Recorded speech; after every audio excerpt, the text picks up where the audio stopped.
Minas Gerais está crescendo a sua capacidade em produção aquícola, tanto em números brutos como em capacidade técnica e eficiência sanitária. E para entender um pouco melhor desse cenário, nós estamos conversando aqui hoje com Bruno Queiroz. Ele é diretor executivo da Peixe MG, também é médico veterinário com especialização em produção animal e especialista em piscicultura, e um grande conhecedor da realidade aquícola do estado de Minas. Bom dia, Bruno. Bom dia. A sua apresentação, por favor. Fale um pouquinho da sua experiência. Quem é o Bruno Queiroz? Tá, eu sou veterinário de formação, mas antes de formar, né, eu formei em 95 na UFMG, uma escola tradicionalmente de grandes animais, né? Eu fui a ovelha negra, na verdade o peixinho negro da escola, mas já antes de formar eu já atuava no setor, acompanhando o professor e tudo mais. Então, em 93 eu comecei minha carreira na aquicultura. Abri uma empresa com meu professor de consultoria, minha primeira empresa, lá em 95, quando eu formei. E aí, o professor, né, não pode ter carreira dupla, a gente se desfez, eu montei com um sócio, que aí chamava Aquaprofit, a empresa de consultoria também, e tinha uma propriedade de produção de alevino. Então, eu estou no setor já há muito tempo. Essa empresa durou mais um longo tempo também, e aí eu fui alternando entre setor público e privado, né? Fui concursado da IPAMIG em 2001, 2002, saí para poder voltar ao setor privado, fui para o Rio de Janeiro, trabalhei lá 3 anos num projeto do governo do Rio de Janeiro, na época, instalou 3 polos de produção apícola no estado do Rio de Janeiro. Fiquei lá 3 anos, voltei para Minas, voltei para Minas Gerais, e aí tocando empresa de consultoria. Em 2019, aí nesse período, né, das minhas vertentes não é só consultoria de corte, eu trabalho muito com ornamental também. A gente abriu uma empresa de importação, distribuição e consultoria técnica em ornamental. Né? A Ethos Aquicultura, que é a minha empresa, é a única empresa com quarentenário habilitado pelo mapa em Minas Gerais para ornamental. Né? Ativo ainda não está funcionando, mas o cadastro ativo, porque o ornamental, que é um ótimo negócio, deu uma caída no mercado nesses últimos tempos, e a importação ficou muito burocrática, né? Impacto do ornamental e etc. Então a parte de importação está parada, mas cadastro ativo. Em 2019 eu fui para Brasília, fiquei 4 anos, até 2022, voltei para Minas. Teve uma experiência também no governo federal, então. No governo federal. Setor público. Fui coordenador geral de agricultura, que é o cargo que corresponde hoje a uma diretoria dentro do Ministério. Uhum. A Juliana Lopes, que é a diretora de Águas União, era minha parceira hierárquica, ela era Águas União e eu era o resto do Brasil, né? Do resto do Brasil, aí ornamental também foi uma pauta que eu puxei muito lá. Fiquei lá os 4 anos, voltei para a empresa, né, para a Ethos, que foi mantida pela a minha então sócia, agora esposa, Camila. E ano passado, 2025, houve um convite para eu participar da Secretaria do Estado, dentro da SEAP, Secretaria de Agricultura do Estado, de Minas Gerais. Eu entrei em março, na verdade, e saí em outubro. A saída não foi nenhum problema técnico, foi, na verdade, demanda do mesmo setor. A empresa estava crescendo muito e eu não podia fazer, né? Não podia ter conflito de interesse Estado e privado. Eu optei por sair do Estado e fiquei só no privado de novo. Então, de lá para cá, agora eu sou Estado, mas logo que eu saí do Estado, a PXMG me captou como diretoria executiva, e aqui estou eu hoje, depois de 33 anos de carreira, ou um pouquinho mais, dentro da associação. Perfeito. Então você tem mais de 30 anos dentro da piscicultura de experiência com esse setor. Sim. Atuando, teve experiência no governo federal, mas basicamente a maioria disso em Minas. Exatamente, a maioria em Minas. Como que você, a partir da sua experiência de 30 anos, avalia o momento atual da piscicultura mineira? Olha, eu vou fazer primeiro um recorte nacional, né? Nós estamos num momento bem tenso da agricultura nacional, em função bombas que Momento tenso. tenso, muito tenso, né? A potencial lista de exóticos invasoras que a Conabio divulgou, né? A gente fez postagem dentro da PXMG, inclusive, o país inteiro se mobilizou, essa lista ia ser votada agora dia 27 de maio, teve a reunião da Conabio e eles estenderam mais 90 dias essa publicação porque o impacto vai ser muito gigantesco no setor. Todas as espécies de cultivo nossa de expressão, e a maioria é exótica, né? Seja ela exótica fora do país ou exótica fora das bacias dentro do país. Exótica regionalmente. Porque é tudo exótico, né? Na verdade, no contexto é tudo exótico. Todas vão ser colocadas como invasoras. E o Brasil é signatário da Convenção de Biodiversidade, né? Que foi feita lá em 2000. Agora eu não lembro, foi aqui no Rio de Janeiro, inclusive. E como signatário, dos objetivos magnus dessa convenção é controle, monitoramento e erradicação de espécies exóticas invasoras. Sem contar que esse título cria uma série de barreiras para exportação, fora a dificuldade nas portarias regionais, estaduais, de licença ambiental, né? Toda vez que eu vou licenciar uma espécie nativa, é um caminho muito tranquilo. Uma espécie exótica tem uma variação de risco. Uma exótica invasora tem uma série de conceitos que tornam aquilo quase que impeditivo. Então, é uma nuvem negra que está hoje no setor. E Minas Gerais também tem isso é uma obrigação federal para essa, né, como signatário dessa Convenção de Biodiversidade. E os estados no Brasil inteiro têm uma obrigação com o MMA de publicar listas estaduais de exóticas invasoras. Isso não é só para peixe, né? Isso é vegetal e animal, é geral. E em Minas Gerais, dentro do IEF, que é o órgão responsável por essa publicação, eles pegaram também todas as espécies, copiaram a lista da Conabio, e o impacto aqui também seria muito gigantesco, porque botaram todas as espécies ornamentais como invasoras.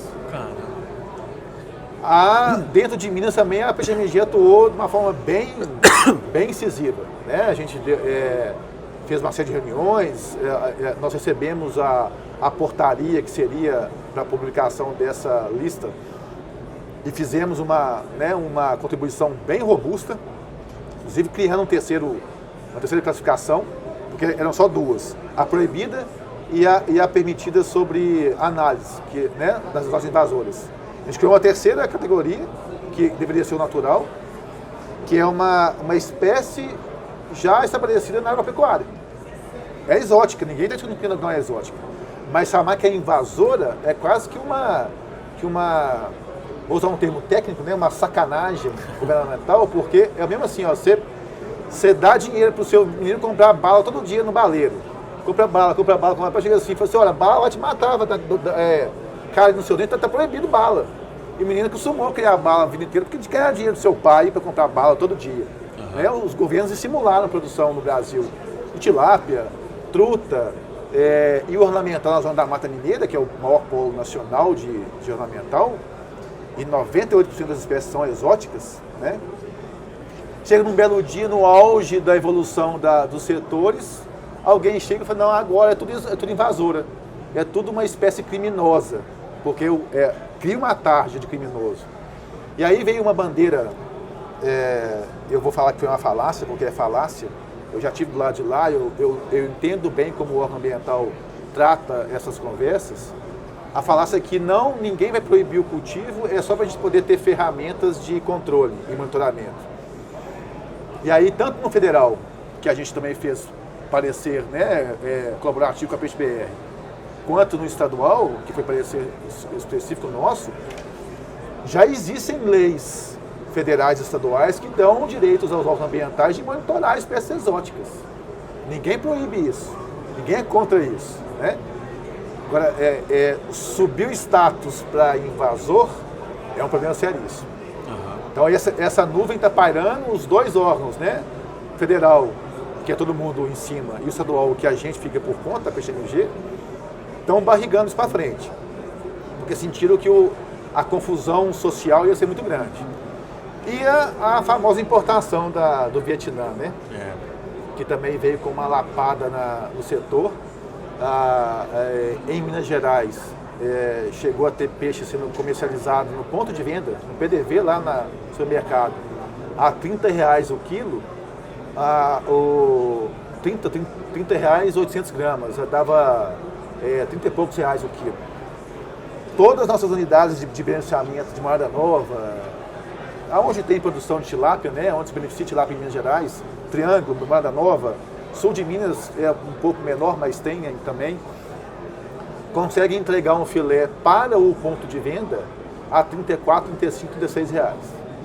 No ponto de venda, fica 40 e poucos reais. Uhum. Então, assim, além de ser o risco sanitário que todo mundo bateu, criou uma desigualdade competitiva violenta, né? Então, a PXMG entrou nessa briga, de forma específica. O sanitário, aí é um problema de normativa estadual, né? O INMA não tem a prerrogativa de impedir isso, uma vez que o federal considerou como sem perigo, sem risco sanitário. A gente correu para o lado da taxação. Então, existia uma distinção de CMS para produto importado em Minas Gerais. O governo publicou um decreto agora, um decreto 49.200 alguma coisa, agora recente em abril, tirando essa distinção, tornando o ICMS cheio, que é 18% em Minas, aí na entrada, né, então não tem como burlar, e aí o custo final aumenta em 25%, 26%. Aí que parou o jogo. Aí falou assim, ok, aí a escolha do cliente, né? A gente não pode forçar ninguém a escolher um produto porque o meu é mais bonito. Uhum. Se o preço é igual, o cara vai pela qualidade, né? E o nosso é muito melhor do que o importado, não tem nem comparação. Mas essa batalha já está ganha pelo setor. O decreto ele é temporário até outubro, que é eleição, né? Passou a eleição, a gente vai ter uma nova briga para renovar esse decreto. Eu até conferi esses dias os dados de importação, né? Minas entrou muito a tilápia em fevereiro e março. A gente estava... São Paulo entrou muito mais, né? São Paulo teve uma entrada muito mais brutal. Mas a gente estava variando entre 7% e 5% do total de importação, estava vindo para Minas. A gente está em 1,2% agora. Em maio eu não achei ainda a informação, não estava disponível nos dados do governo, né? Mas eu imagino que caiu bem, porque cresceu, né? Foi o que o Paraná fez. O Paraná não fez igual a Santa Catarina. Santa Catarina publicou uma normativa que proibia a entrada, comércio e trânsito, mas não taxou. Está entrando do mesmo jeito, porque é difícil de fiscalizar isso. O Paraná botou o ICMS, 22,5%, aí reduziu. São Paulo também agora parece que vai publicou agora recente alguma coisa também referente à tilápia. Não lembro se é taxação ou sanitário, mas está com algum problema jurídico. Até que eu sei mais esses dias sobre isso, que ficou instável o decreto. O nosso do Estado só tirou essa distinção, né, que zerava. Isso é a opção do governo. Uhum. O governo pode taxar o que ele quiser taxar, ele tem a prerrogativa para isso, né? E ele não aumentou o ICMS, ele só saiu do 0 para 18, que é o nosso máximo. Então a gente está seguro sobre isso. Então segurou bem. Bruno, você que já esteve nos dois lados do setor, no público e no privado. Sim. Como que você avalia a importância do público e do privado terem um bom diálogo e estabelecerem conexões, fazerem o trabalho interpessoal ali? Sim. Como é que você avalia essa importância e o que nós temos em Minas nesse aspecto hoje? Tá. Primeiro, assim, um setor não cresce sem essas duas instâncias. Não cresce. O agro no Brasil, ele é muito resiliente, né? Ele cresce mesmo debaixo de muito regramento exagerado, né? Ou muito desmando, o agro em geral, né? Os empresários são muito resilientes, até porque o país é um país agro, não é um país industrial, é um país agro. É da cultura também. Da cultura nossa, nós somos agro. Minas não é diferente. Minas é um recorte assim, muito, muito legal do Brasil, porque nós temos um agro muito diverso, né? Sim. Esses últimos 2 anos, 2025 e agora 2020 vem repetindo, O agro de Minas passou o PIB da mineração, que era a força de Minas, né? Na Minas Gerais vem desse nome. Passou o PIB e vai manter alto, né? A mineração é uma atividade muito rentável, muito regrada também, até porque se consegue minerar destruindo, né, paisagens. Não que seja um problema, mas tem limite para tudo também. Então o agro passou e vai manter. O setor de agricultura é um setor novo, né? Minas é o terceiro nacional, mas Minas não é um estado com alma agrícola. Nós somos do queijo e do café. Não é tradicional ainda no estado.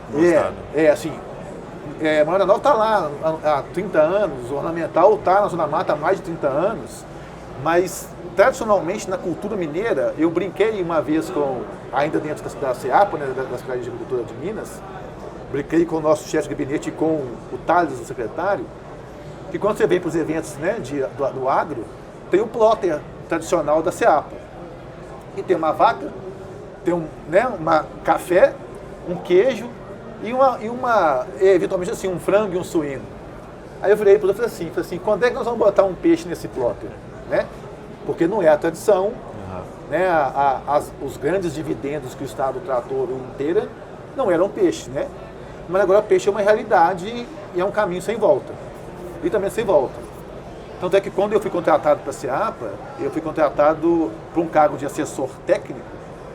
Não existia a pasta exclusiva da agricultura, mas eles me deram a prerrogativa, assim, você vai tratar da agricultura. Quando vier outras demandas, né, dentro da sua agenda, você trata também, mas você é da agricultura. Então começou a mudança de paradigma, né? A minha sucessora, está até aqui na feira já também, ela também está com a pasta de cultura nas costas dela, e eu passei todo o roteiro que foi tratado nos meus 7 meses de SEAPA. A gente iniciou o Plano Mineiro, né? Eu completei o capítulo da Zona da Mata, a parte ornamental, e faltam todos os outros capítulos para serem feitos. A gente está desenvolvendo agora um acordo de cooperação com o PXMG SEAPA para tratar desse assunto do Plano Mineiro. Então, assim, está começando o governo a enxergar que a agricultura tem que ser tratada de uma forma mais séria, tem que se investir mais. E tem se investido, né? Então, eu imagino que até agora se cresceu muito na força da resiliência do empresário, do agro, pequeno a grande, tá? Agora o Estado está começando a botar carga em cima. Eu acho que agora nós vamos evoluir mais. E chegou num tamanho que não tem como o Estado não tem ajudar. Como voltar. É um caminho sem volta. É um caminho sem volta. É um caminho muito bom sem volta, né? Sim. Porque a atividade é uma atividade muito boa. Né? Bruno, falando agora um pouco da regionalização. A gente está aqui em Uberlândia, dentro do Triângulo Mineiro, que é uma região que tem crescido nessa produção da piscicultura. Sim. Fala um pouquinho mais sobre aonde que o produtor, que o empresário aqui dentro de Minas pode ir para buscar fazer investimentos. O Triângulo Mineiro está crescendo, então é um lugar seguro para se fazer investimentos. Quais outras regiões aqui, tanto em termos de tilápia quanto ornamentais e truta, onde que o produtor tem que buscar aplicar o dinheiro dele? Bom, primeiro o Triângulo. Quando sai do Triângulo, porque foi uma das minhas palestras ainda dentro da SEAPA. O Triângulo Mineiro, ele é cercado por represas federais, né? Lá no Bicão de Minas, de São Simão, já não tem mais disponibilidade aquícola, porque empresas paulistas captaram toda a capacidade, né, de águas União que a aquicultura tinha disponível. Mas na parte do Rio Grande, parte de baixo do Triângulo, e uma boa parte também ainda em cima, onde está hoje nosso município com uma produção, que é Piaçu, né? Uma produção do Triângulo, são quase 3 mil toneladas, 3 mil toneladas ano, varia está em 31 mil toneladas, lá está 3 mil toneladas, um décimo. Mas embaixo do Triângulo, nas represas do Rio Grande, quando eu fiz essa avaliação, ela foi em agosto do ano passado, só ali embaixo eram 114 mil toneladas. 114 mil toneladas é mais do que o estado de São Paulo produz hoje, que é o segundo colocado. Tem 92 mil toneladas, se não me engano, por aí, 90 mil toneladas. Então, só se os empresários mineiros, né, se mirarem nessa cadeia, que é uma cadeia muito produtiva, um indício disso, um bom indício disso, é que grandes empresas da avicultura, que são fortes em Minas, estão entrando na agricultura. Então, a própria Rivelli, que é o nosso presidente da PXMG, da família dele, né, Pedro Rivelli, a família Rivelli, é dona de uma das maiores empresas de frango de Minas e uma das maiores do país. A Avivar, que é outra gigante da avicultura, está com uma unidade em Araguari, aqui no Triângulo. Era um antigo CIF, eles compraram, se não me engano, Esse CIF tinha uma área aquícola em represa estadual que está funcionando. É um CIF. Então, que eu acho que a gente vai chegar nesse ponto, que é exportação para frente. Então, grandes empresários já estabelecidos no setor do agro mineiro, como frango, estão adicionando a piscicultura no seu escopo de produtos, porque estão vendo que é um grande negócio, é uma atividade que cresce nacionalmente a quase 8, 10% ao ano, não é mau negócio. Em Minas, o crescimento pela PXMG, pela PXBR, foi acima de 18%. Pela IBGE foi 27%. Né? Existe uma grande discrepância entre estatística do governo e estatística do setor. Mas acima de 10% é coisa que bovinocultura, suinicultura e avicultura não crescem há muito tempo. Até porque estabilizaram também. Então é um bom momento. Né? A gente tem essas duas nuvens negras que estão pairando, né? A importação desleal de produtos do Vietnã, que é um mega produtor. E aí, assim, vou fazer aqui uma defesa. O Vietnã tem uma indústria impecável, né? de diferenciamento impecável, com certificações do mundo inteiro. A produção é questionável, porque a produção não segue os mesmos preceitos ambientais que a gente segue aqui no Brasil. Ambientais e trabalhistas, né? Não seguem os mesmos preceitos. E aí eles têm um incentivo governamental violento para a produção aquícola lá, que é um dos carros-chefes asiáticos, é pescado. Né? Então entra no Brasil muito barato. E é um produto muito tratado. Na linha industrial. E esse tratamento não é uma parte que a gente é acostumado aqui no Brasil. E a gente é muito cobrado sobre isso pelos nossos órgãos fiscais. Né? Eles tratam muito o filé para ele se conservar muito. Então tem uso dos tripolifosfatos, que aqui no Brasil tem uma série de restrições para uso, limites bem rasos, né? O tripolifosfato ele absorve água dentro da carne e ajuda a conservar pelo frio, né? Então você vê o filé vietnamita e o nosso filé, produção mineira, um é branco, o outro é rosado. Como a maior parte dos filés vietnamitas são mais esbranquiçados porque eles conservam mais no frio, tem mais tempo de shelf life, ok, mas vamos chamar assim, que seria uma escala mais ultraprocessada dentro de uma coisa natural, que é filé. O nosso não é ultraprocessado, o nosso corta, congela, glaciamento é um problema que nós vamos conversar também aqui, mas é só isso. Então essa nuvem atrapalha um pouquinho, mas é um setor em franca expansão, e que aqui no Triângulo, as represas federais é o primeiro caminho. Tem uma grande vantagem que não tem edital para poder se acessar. Está liberado porque ninguém pede, não sei porque que ninguém pede recursos, acho que não enxergaram ainda. O Triângulo tem uma situação de logística de terra fantástica para o Brasil inteiro. Tem logística rodovias, de rodovia e energética também. Aqui. Também tem Porto Seco do Mapa aqui em Uberaba, se não me engano, funcionando para exportação.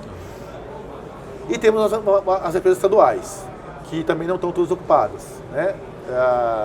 Talvez algum problema de mexilhão dourado nessas estaduais, já chegou lá, tem um problema em Nova Ponte, se não me engano, mas muita área aquícola disponível para crescimento dentro de Minas Gerais, no Triângulo Mineiro. Vamos aos outros setores, né? A Central Mineira, que é onde está a Morada Nova de Minas, Três Marias. Três Marias já tem a sua capacidade de estocagem da ANA, né, já lotada.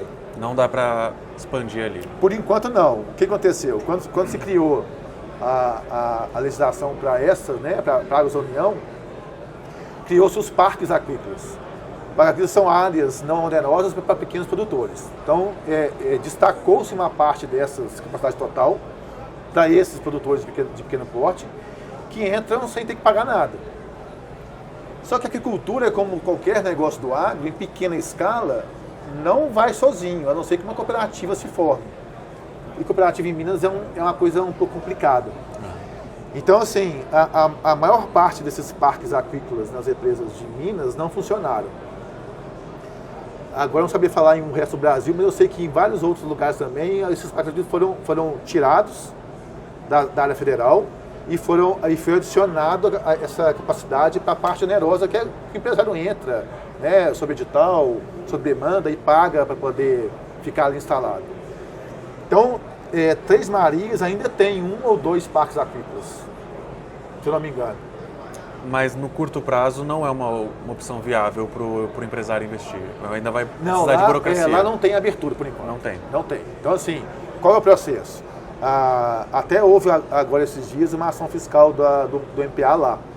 Muito mais educativa do que fiscal, mas eles foram lá conferir, né, o quadrilátero, né, de produção, se o tamanho estava correto, etc.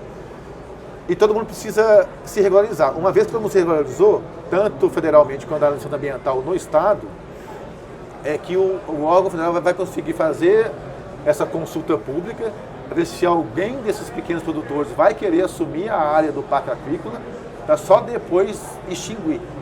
Então é um processo burocrático, tem seu rito, né? Não é rápido, não é 1 ano, imagino que 2, 3, 4 anos para isso acontecer. E aí sim vai liberar o restante da área disponível no Três Marias. Aí sim é um bom negócio. Mas até lá não adianta entrar com pedido, que vai ficar parado no setor e não vai nem na burocracia do MPA e não vai ser nem aceito, inclusive, o pedido.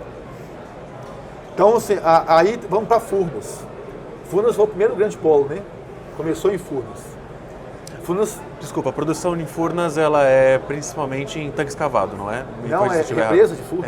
Na represa de Furnas. Represa de Furnas, tá bom. Que é sul-sudeste, né? Sul-sudeste. Região sul-sudeste. Aonde está também a truta. Confundi agora com a região não. O norte e nordeste nosso é basicamente tanque escavado.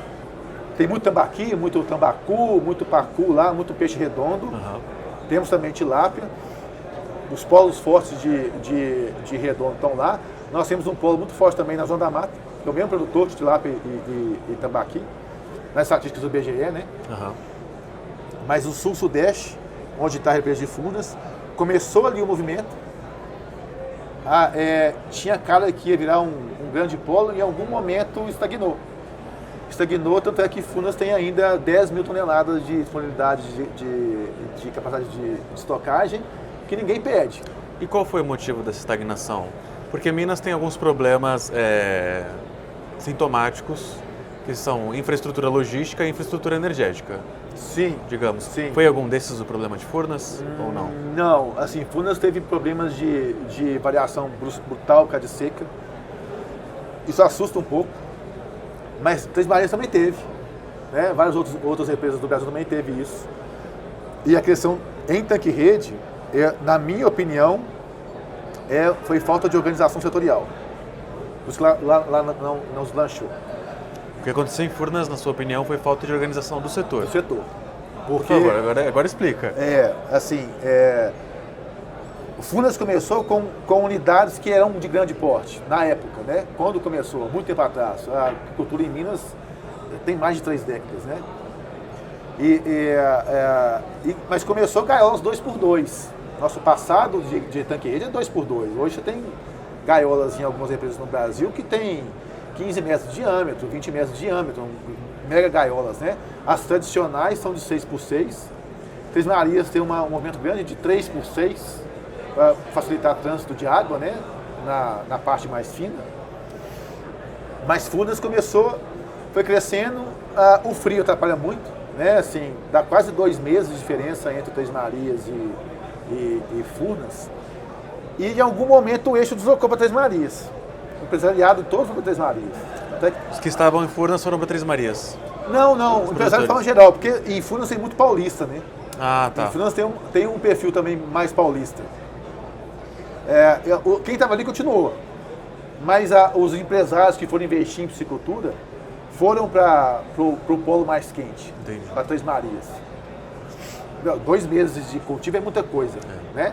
Era lá atrás e continua ainda agora diferente. Então, a evolução estagnou em Furnas e começou em Três Marias foi de uma vez só.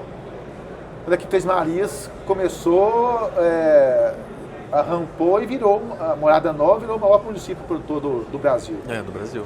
Passou assim, deixou Aurora, lá os municípios, 2 municípios do Paraná que eram maiores produtores, deixou para trás assim, muito rápido, né? E lotou, né? Nós lotou. Então, assim, o setor se organizando, qual que é o grande problema? Organização. Você pensar em cooperativa, em Minas tem cooperativas de leite já que dão há muito tempo, CPR e etc. Que, aliás, está aparecendo dentro do cenário da piscicultura também. Está querendo fazer investimentos. Exatamente. Está vendo o grande filão que é. Né? Mas quando se tratava de piscicultura no Brasil é uma atividade, vamos dizer, quando eu comparo com a piscicultura Noruega, Chile... Que já tem 30 anos de grandes produtores, produtores mundiais. A gente ainda é uma coisa incipiente. Né?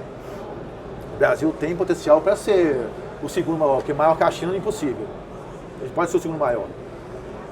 Então, em Minas, mineiro é um cara desconfiado. Né? Então, a cooperativa para pescado não funcionou ainda para Minas. Ainda. Furnas, Três Marias, esse cenário de pequenos produtores só vai funcionar no cenário de apícola industrial se organizarem em cooperativa.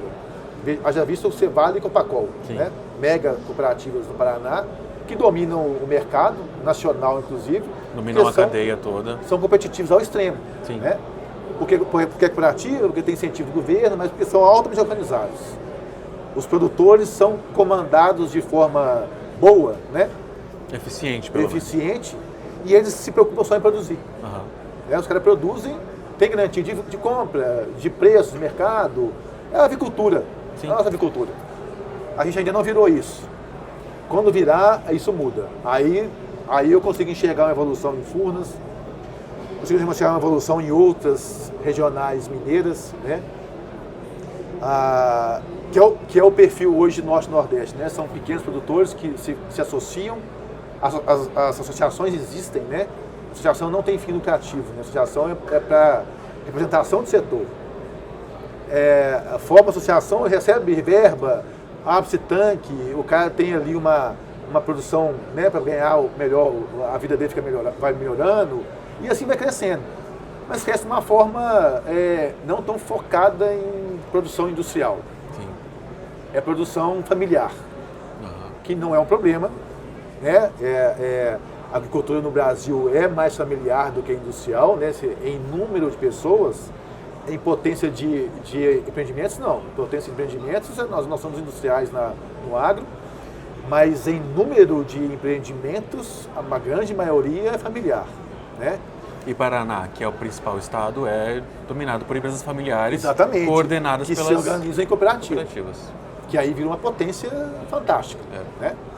Então, eu acho que Minas está nessa transição.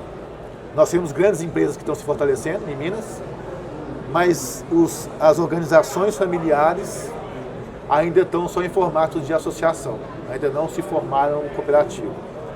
Eu numa reunião do Sebrae, no ano passado, dentro da reunião eu falei, o pessoal começou a falar de CPR, aí eu falei assim, olha, eu acredito que o caminho é cooperativo. Mas no desenho de Minas Gerais hoje, se uma cooperativa se instalar hoje em Minas, vai ser uma quebradeira de produção familiar gigantesca, porque os caras vão dar com a cara numa parede gigante que eles não vão transplantar, porque eles não se acostumaram ao padrão de cooperativa. Tem que haver então uma mudança cultural também. Exatamente. Isso daí é um trabalho duro. Um trabalho duro. E eu acompanhei muito a OCB, né, em Brasília, aqui em Minas eu conheço muito o presidente da OCENG. Eles fazem um trabalho, eu acho que precisa ainda essa visão que o Estado, né? A OCENG não é um Estado, mas vamos entender instituições que apoiam, né, o setor, de alguma forma. Eles estão começando a enxergar. Então, na hora que essa visão ficar clara e está ficando, aí nós vamos ter um ganho real no crescimento. Mas na sua avaliação já há essa movimentação? Já começou. Já é real. Essa não é enraizada com a... Ela não pegou gás ainda, não pegou Exatamente. fôlego. Perfeito. Você vai no Paraná, né? Eu tive o prazer de fazer reuniões ainda no governo federal. Eu fiz uma reunião no estado do Paraná. Você chega lá para uma reunião do estado, o setor e o governo sendo na mesma mesa, discutem de igual para igual e todo mundo com a mesma intenção, é ajudar e resolver problema. Que é uma coisa até utópica, mas a gente precisa trabalhar para chegar nisso. Sim. Todo mundo. Sim. Não existe vilão, É. né? Não existe vilão. O Estado fala que o produtor é irregular e foge da regularização. O setor fala que o Estado é vilão e dá marretada. Cara, não existe mais isso. É falta de diálogo. Todo mundo na sua avaliação, não sei se você... Todo mundo na minha avaliação, não sei se você concorda comigo, pode precisar abaixar a bola e sentar na mesa para conversar que nem adulto. Sim, sim. E aí, assim, informalmente, essas conversas existem, né? Eu era Estado até outubro do ano passado, né? Mas vim do setor. Então, assim, em vários momentos, quando o setor me cobrava alguma coisa, eu falei assim, beleza, mas resolve esse problema que eu estou fazendo de errado aí, porque eu sei que estou fazendo de errado, porque eu sou daí, né? Resolve isso daí, que isso aqui a gente resolve aqui. Então, informalmente, a conversa existe. Uhum. Quando não tem a bandeira oficial, que aí o servidor público ele não pode prevaricar, né? Sim. Ele é punido na lei de ética do servidor público, federal e estadual, quando ele vê uma coisa que está errado e ele não atua como servidor para corrigir aquilo. Ele prevaricou, ele pode ser punido por isso. Então, tem esse problema, né? Mas informalmente, essas conversas existem, né? Eu converso muito com o pessoal do IMA, que é nosso órgão de defesa agropecuária, sobre a questão do panga, né? O panga é uma espécie proibida na instância federal. Pela Constituição nossa federal, não poderia ser aprovada nos estados, porque a Constituição prega que o mesmo tema pode ser tratado pelas 3 instâncias, na federal, estadual e municipal, e contanto que a restrição seja igual ou cada vez maior quando se desce para a instância municipal. Então, assim, se o panga fosse tratado, permitido na instância federal, dentro de Minas, ele poderia ser permitido com mais restrições. E no município de Belo Horizonte, capital, com mais restrições ainda que no estadual. Ou todo mundo igual, mesma pauta. Se já tiver proibido na arrancada lá em cima, não poderia ter estados aprovando. Mas os órgãos ambientais também prevaricam, né? Tampam o olho, não estou vendo o que está acontecendo, está proibido. Os estados que entendem que a produção aquícola, né, que é uma fração do agro, vai se desenvolver com isso, aprovaram. Nós temos hoje 7 estados, agora aprovou Mato Grosso de novo, acho que voltou para 8, ou era 7, saiu e voltou Mato Grosso. 7 estados que aprovaram leis estaduais permitindo panga. Minas sai no mesmo caminho. E assim, uma boa parte dessa briga, eu mostrei lá dentro da CEAPA. Eu falei assim, olha, não se trata de se pode ou não, é de quando nós vamos aprovar. Porque é o caminho sem volta. Então o pessoal sabe que existe, sabe que tem, conversa informalmente dos problemas, né, de um lado e de outro, tanto público quanto privado, mas a gente não conseguiu chegar ainda num ajuste oficial para a cadeia destravar e começar a andar. Os dois lados vão ter que abrir mão de alguma coisa. Isso é fato, né? Bruno, você quer dar algum recado final para quem está nos assistindo? Assim, Minas é Minas Gerais, mas a gente também é agricultura geral também, né? Nós temos vários outros cenários que são importantes para o setor. Então, a fruticultura aqui dentro da sua regional, sul de Minas, tem um papel turístico e gastronômico sem igual, né? Nós somos o maior produtor de todo o Brasil, né? É pequeno, mas nós somos os maiores. E o ornamental, que eu não posso deixar de falar, né? Que a gente tem dentro da estatística nacional, que ainda é um pouco muito falha. Nós temos a nossa mineira, né? Conseguimos fazer a nossa mineira oficialmente, Nós somos hoje, potencialmente, 2/3 da produção em aquicultura de ornamental é mineira. Né? É um potencial gigantesco para exportação, aí sim, porque existe um movimento mundial para se parar de comprar a ornamental pescado, capturado na natureza, questão ambiental, né, bem-estar animal. Então, a produção apícola vai ser a única fonte de ornamental no futuro próximo. Em Minas, para isso, nós temos produção. O setor precisa organizar, sanitariamente falando, estudar quarentenário, etc. Isso vai acontecer. Mas Minas, dentro do cenário nacional de agricultura, a gente tem uma grande importância. Né? A gente dá um reforço forte para o país inteiro continuar nesse setor. E isso é importante. E a gente está se organizando para isso cada vez mais. Perfeito. Muito obrigado.